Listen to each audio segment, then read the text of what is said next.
Though Sword Valley is a rather short section, I think it works well for the pacing of the game, and it continues the great momentum from the prior scenes.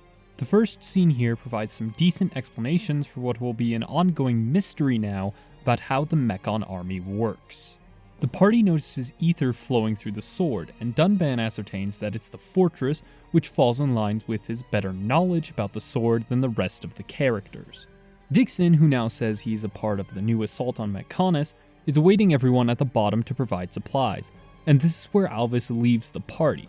Dunban speaks to himself about seizing destiny, and it's one of his repeated lines that I think should have appeared more sparingly. The game cuts to Yaldabaoth recounting events that very recently happened, so I don't think the scene necessitates its appearance.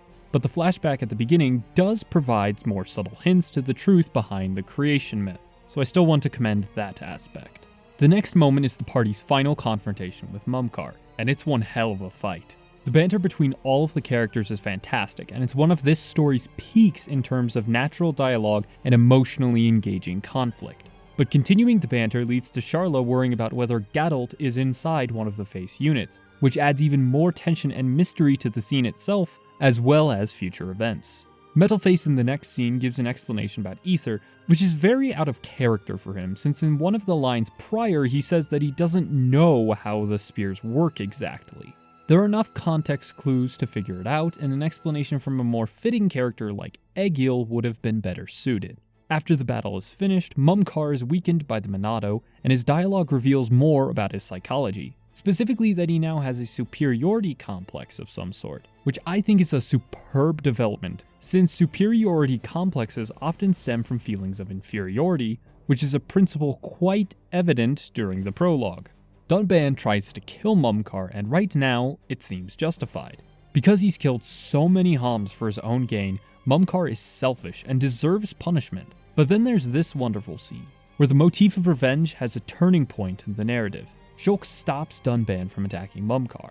It's such an amazing scene because there are hints about Shulk's pacifism from the top of Prison Island when he hesitates to attack, as well as on Valak Mountain when he does as Mumkar asks. It's an incredible progression, and the fact that it leads to even better conflict with personal stakes for the characters is just sublime. Not only that, but the game successfully portrays Dunban as more violent and ferocious, without portraying him as an irredeemable monster. His refusal to stop attacking is evidence of this, and when he finally stops, it leads to the amazing finale of Mumkar's character. Mumkar causes his own destruction in such an amazing way. The fact that Mumkar causes his own destruction is such an amazing way to end his character. His cannon shots toward the party, which he did due to his hatred for Dunban and desire for power, are evidence of this. His death, caused by his own desires, is such a fitting and perfect end for the character, and I wouldn't have it any other way. You went too far, you fool. The preceding scene features Lorithia and Alvis in the Telethia laboratory, which has two functions: explain the spears and create more mystery around the two of them. I think it successfully accomplishes both and brings into question why Metalface even provided an explanation to begin with. The game cuts back to the party after Metalface's plunge, and Shulk has a vision about Face Nemesis inside the fortress, which acts as a neat motivation for the party to continue exploring further into Galahad Fortress.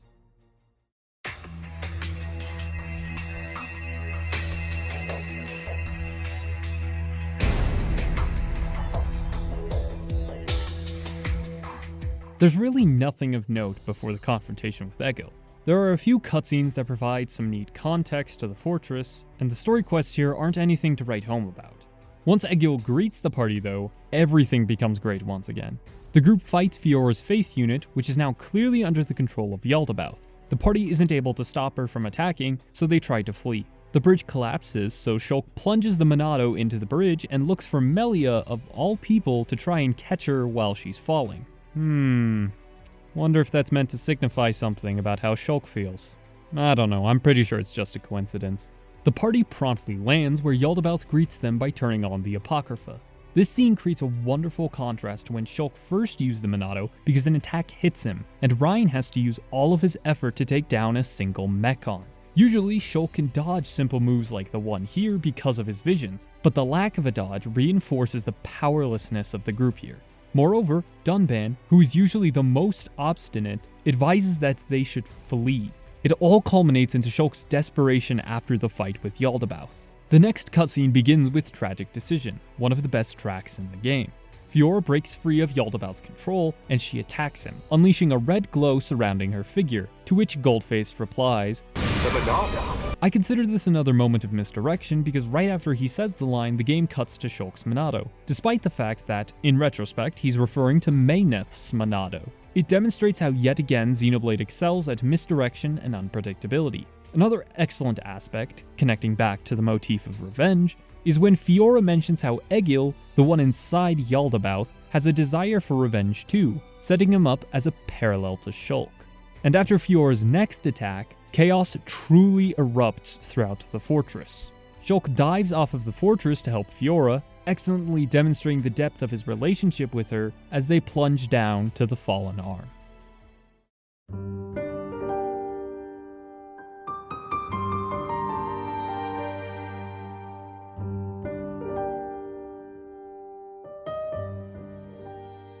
Shulk's dream provides more hints of Zanza's eventual return, because it implies that Shulk isn't really alive, but in a subtle manner that I found engaging even on my repeat playthroughs. The dream is simple enough in summary.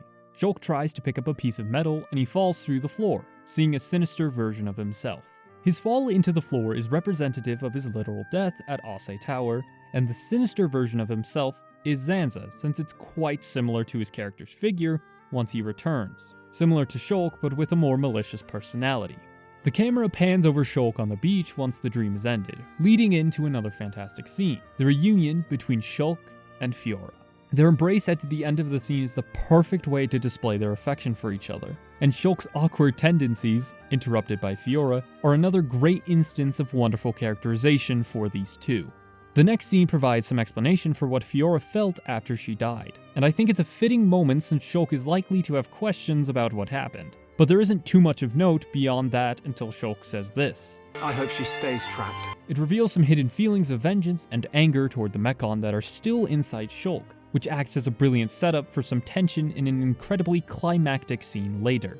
The two of them take a small rest when Fiora becomes exhausted, and the Monado begins not to function as well.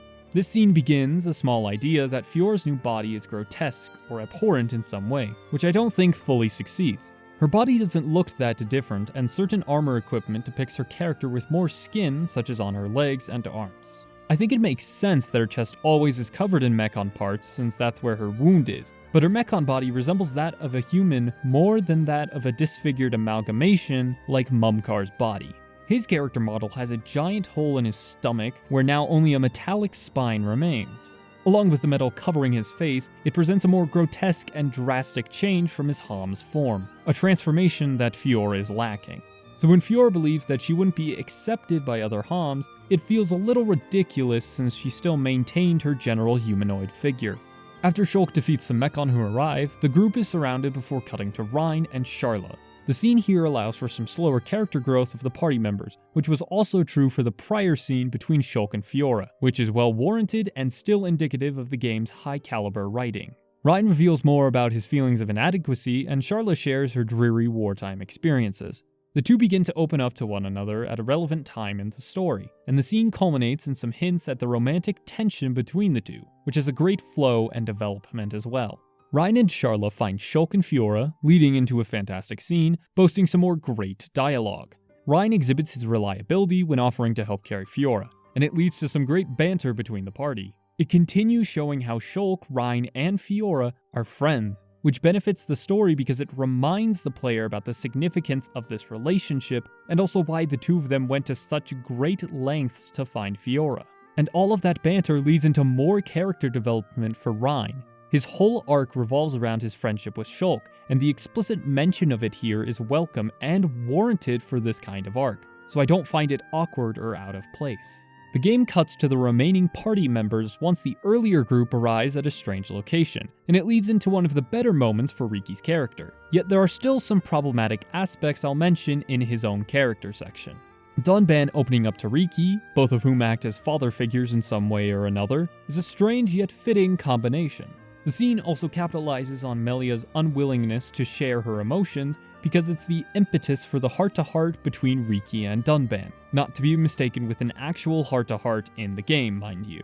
Once this group heads toward the hidden village, they meet up with Fiora, and the reunion between brother and sister is quite heartwarming. And I think it helps to reintroduce their sibling bond in a non-literal manner, which I always appreciate in visual mediums of storytelling. Afterward, we're introduced to the Machina, setting up the next major plotline for the overarching story.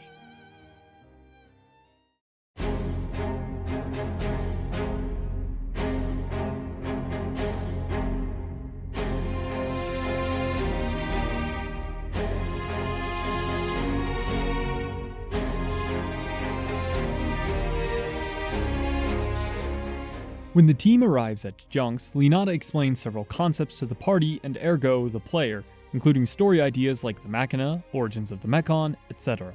I'm not going to summarize all of that though because I don't want to waste your time. Once the party goes inside Junks, Miko requests that they kill Egil before the game cuts to Alchemoth, depicting the continued preparation for the assault on Mechonis. It's moments like these where I appreciate the third-person, omniscient point of view for the narrative. It provides great context for the player while still maintaining tension and drama throughout. Plus, I think it fits into the motifs around destiny and fate since we, the audience, act as an all-knowing figure in perceiving this story. Another great yet small aspect is the tension between Atharon and Callian about the High-Entia's involvement in the Battle of Sword Valley. It hammers in the writer's dedication to continuity for character motivations, but I'm glad it's mostly resolved right here because otherwise it would act as a hindrance. The following scene returns to the hidden village. I don't want to bog us down in summary because there's a lot here. I think the most significant part is that this acts as another important transition point for Shulk's arc of rejecting revenge. Egil, who's acting as an antithesis to Shulk, is still consumed by revenge, but Shulk feels pity for him in this scene, which Rein doesn't quite understand. Rein's rebuttal is such an amazing moment because it signifies that this rejection of revenge is a slow, arduous process for the party. Moreover, the pity Shulk feels is what sets him apart from Egil, ensuring that the two characters act as foils to one another. But thankfully, the game avoids Egil being a problematic character since he's still humanized, and his desires are portrayed as flawed and, funnily enough, human. The next cutscene features Fiora lying on a table with Linata explaining more mechanics about how the humans piloting face units operate. It's a well-fitted explanation, and it provides a decent excuse to return control for the player, allowing them to explore the new area during the story quest. Upon completion, the party returns to Junks and talks with Mikol about his request. They somewhat decline until Dixon conveniently appears to help. Normally I would find this annoying and indicative of lazy writing, but in retrospect of Dixon's later reveals, I honestly don't mind it. What's impressive is that there are two major hints towards said reveal. The fact that Mikol knows him, and the line where he says the spears would be useful to have. The first part hints at Dixon's old age, but in a way that can also act as a connection to him being well-traveled. The second part I mentioned is played off as a joke, but it becomes a subtle nod to the future of his character, who eventually fights the inhabitants of Bionis 2. The next scene is quite somber, yet effective. It communicates Shulk's confusion and hesitation just from his expression alone. When we return outside of Junks, Dixon and Shulk discuss the journey ahead when Dixon advises Shulk not to hesitate when fighting Egil, which is yet another hint toward his allegiance to Zanza because he's encouraging Shulk to seek vengeance, in direct contrast to what's been developed for his character recently. So, it creates more subtle suspicion around Dixon's character. After Mikol sends off the party, we cut to a scene with Egil, featuring him creating a new face, who is essentially confirmed to be Gatult because there's a strong memory of Sharla, and there aren't any other presumably dead significant characters who fit that descriptor besides Gatult. Before heading on to Mechonis Field, there is an optional Monado art that you can unlock here, Monado Armor. The kanji for the art is Yoroi, as in the verb yorou, which can be translated as to arm oneself, although the version I mentioned, Yoroi, could be translated as a noun for armor as well.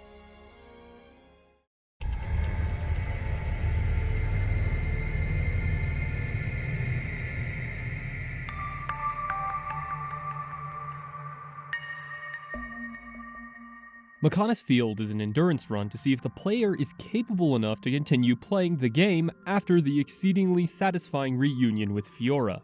So in other words, it's boring.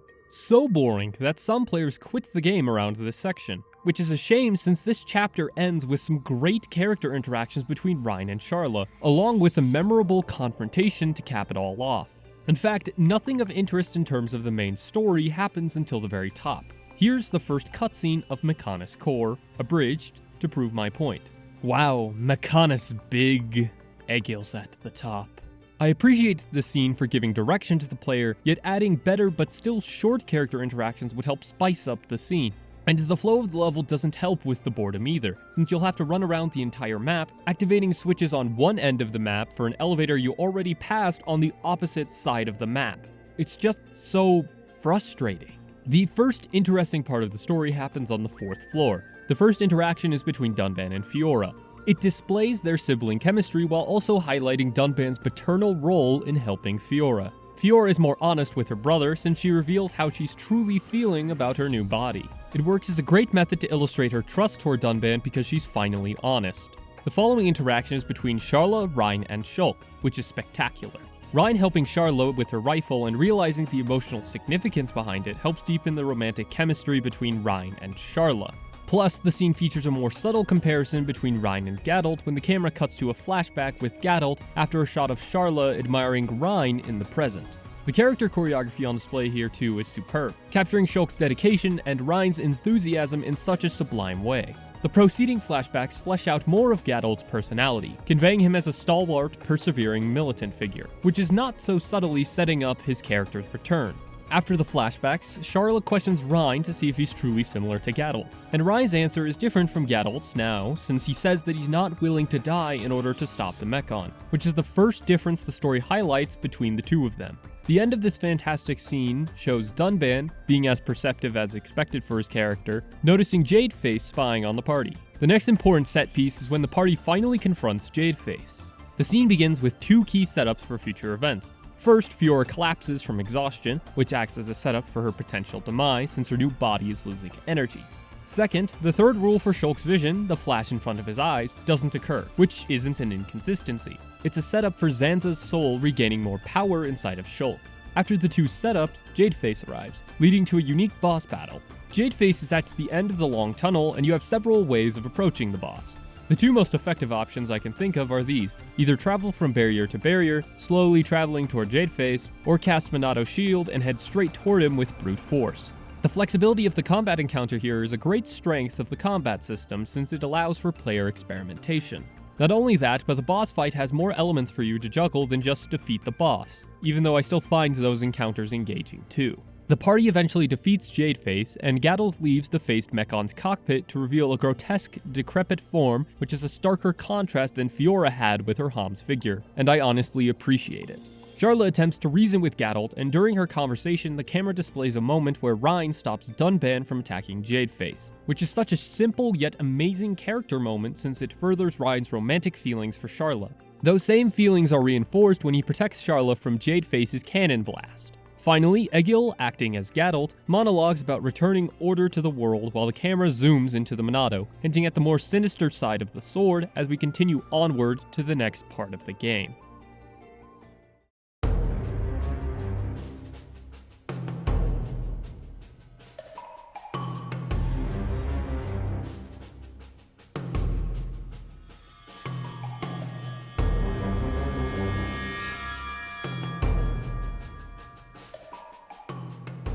The opening depicts Egil at the Mayneth Shrine, where he rambles about dealing with the Monado.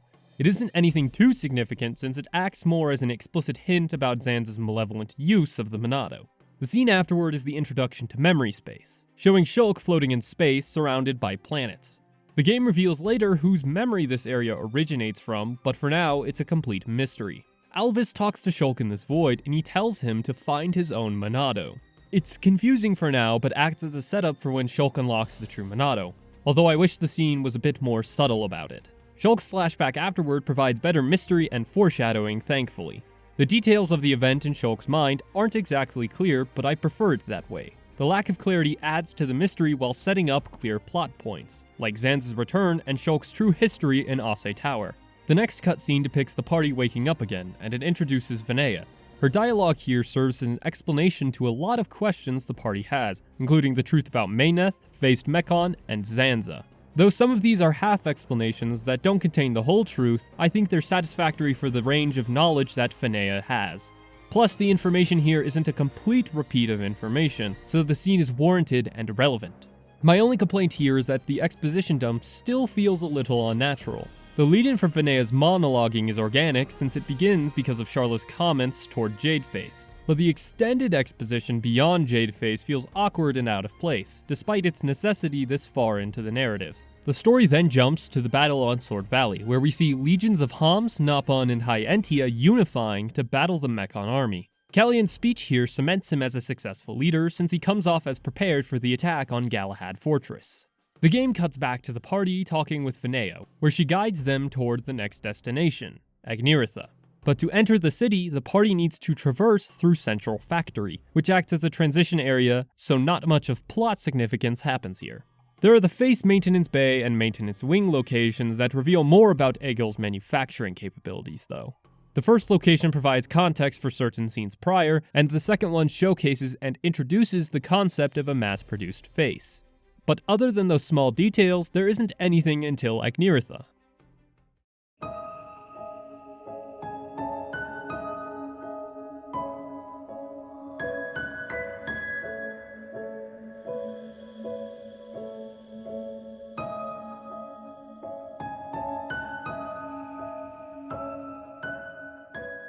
The Agniritha section provides some of the better segments of storytelling, but also the overused power of friendship cliché in a manner that I don't think befits the story. The cliché by itself is not bad, and I need to stress that. It can be executed in a subtle, well-told way, but the idea comes out of nowhere and it doesn't quite fit with the pre-established motif of revenge, which has so far been the focus for the narrative. This segment opens with a preview of what's happening on Sword Valley.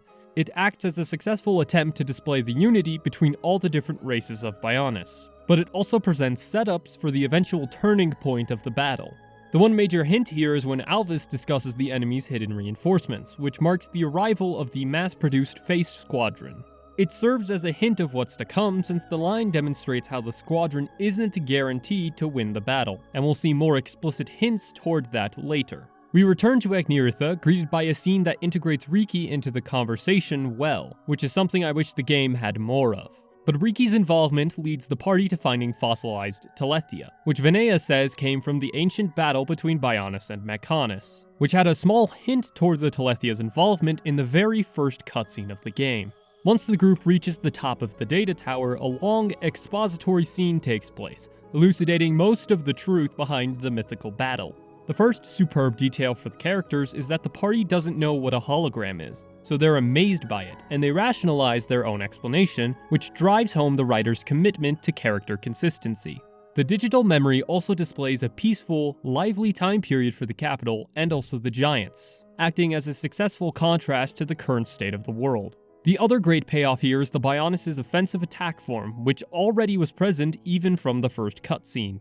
The one detriment to this scene, although, is the backgrounds for the memories. They're all 2D images, and sometimes characters like Zanza don't quite fit the background. However, I think what really makes this scene so fitting is how it recontextualizes the narrative.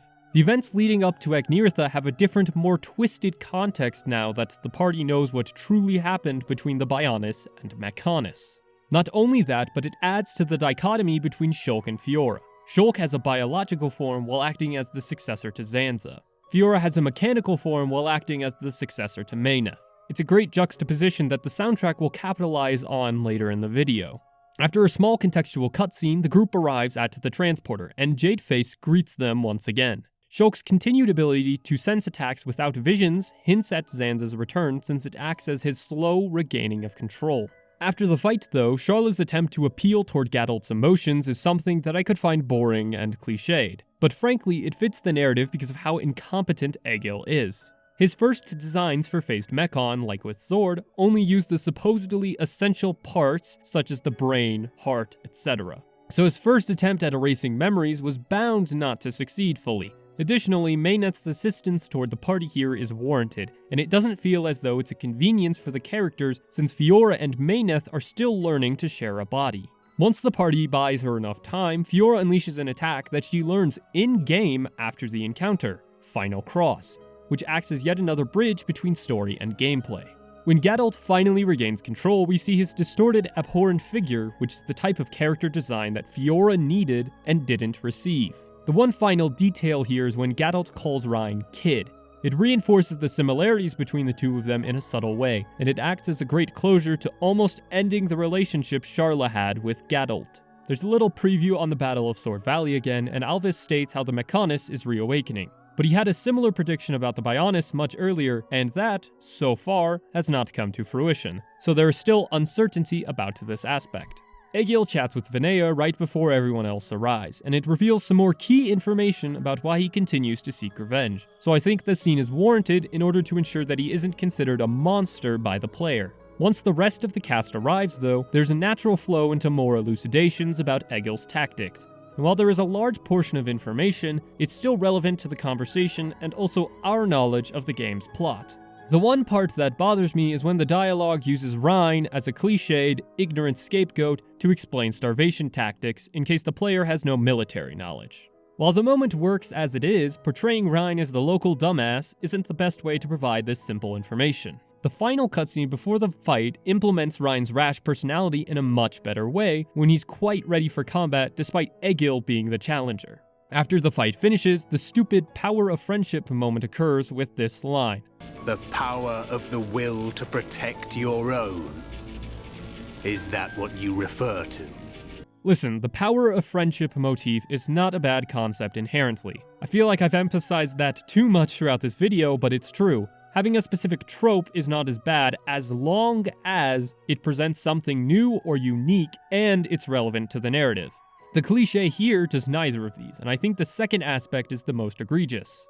The significance of friendship doesn't come up enough throughout the story to warrant its appearance. What's more is that the cliche appears as an excuse for the Monado to work, not as something emotionally profound. I've always found this odd, and the only redeeming quality about it is that it doesn't come up that often to become a major hindrance upon the overarching story. But after the dip in quality comes the rise in quality with this fantastic line. Your blade.